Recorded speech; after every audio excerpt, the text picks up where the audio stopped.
নমস্কাৰ, আপোনালোকে চাবলৈ আৰম্ভ কৰিছে ডিমা হাছাও টাইম।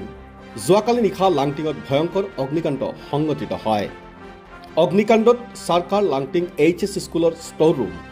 অৱশ্যে মাইবাং আৰু লামডিঙৰ পৰা অগ্নি নিৰ্বাপক বাহিনীৰ দুটা দল সময়ত আহি উপস্থিত হোৱাত কটমপি ৰক্ষা পৰিছে লাংটিং HS স্কুল ভৱন।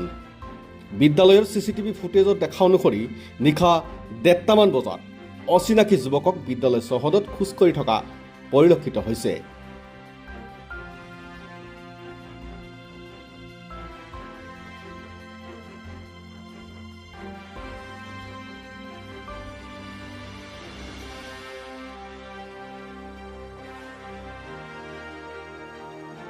ইতিমধ্যে লাংটিং আৰক্ষীৰ তদন্ত অব্যাহত আছে। অৱশ্যে এই অগ্নিকাণ্ডত কোনো হতাহত হোৱাৰ খবৰ নাই।